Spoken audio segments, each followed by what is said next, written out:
Quand vous voyez les écoles primaires du Cameroun, celles qui sont notamment dans les campagnes, sont dégarnies. Il n'y a pas d'enseignants là-bas. Par contre, il y a des dizaines de milliers d'instituteurs sortis des écoles et qui sont en chômage. Ce qu'on reproche au régime de Biya, c'est les méthodes. Vous savez, la gestion d'un pays relève d'une technologie. Tout le monde ne peut pas gérer un pays. Il faut savoir ce qu'il faut faire.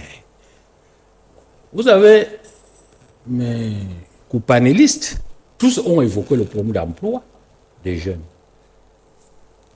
Le chef d'État l'évoque. Mais est-ce que le Cameroun a un problème d'emploi? Non. Le Cameroun a un problème macroéconomique. Un système qui est plutôt tordu. Je vais vous expliquer pourquoi. Quand vous voyez les écoles primaires du Cameroun, celles qui sont notamment dans les campagnes, sont dégarnies. Il n'y a pas d'enseignants là-bas. Par contre, il y a des dizaines de milliers d'instituteurs sortis des écoles et qui sont en chômage. Il y a, je crois, 5 ou 6 ans, on avait lancé un concours pour recruter 3000 instituteurs. Il y a eu 52 000 candidats, tous titulaires d'un CAPIEM. Est-ce qu'on peut dire que les gens qui sont titulaires d'un CAPIEM n'ont pas de bonne formation? Ce n'est pas un problème de formation.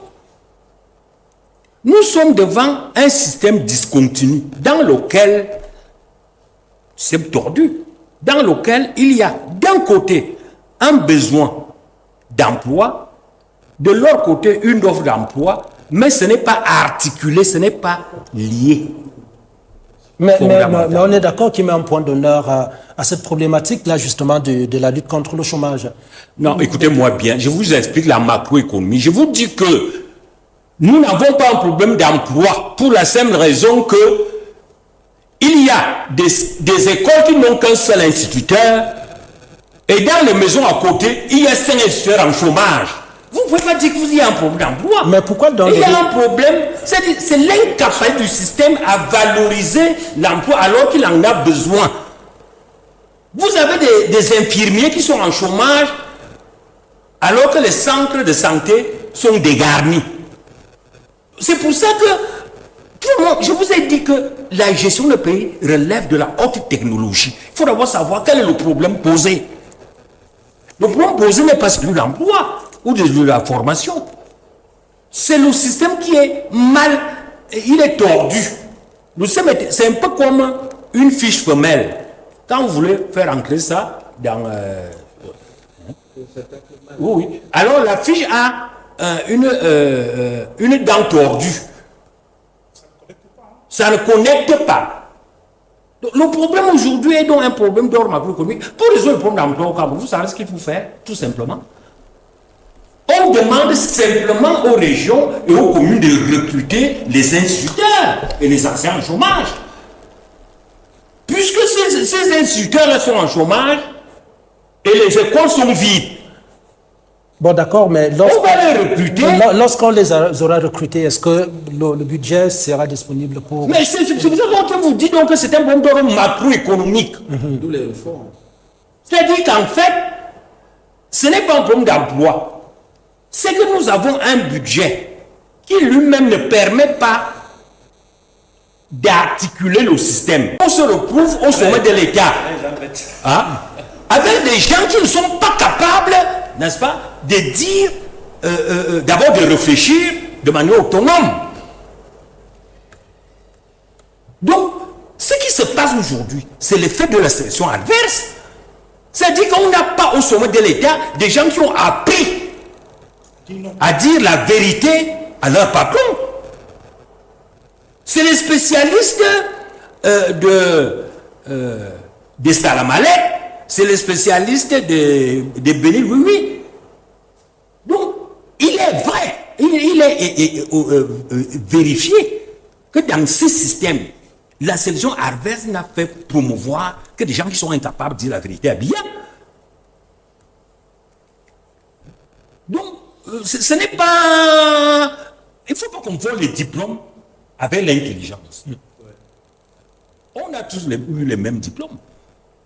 Mais on sait très bien que dans ce pays, quel est le fonctionnaire compétent? Ce n'est pas celui qui peut s'opposer à ce que dit son patron. Pour des raisons techniques. C'est celui qui dit, ah, le ministre a dit ceci, on applique.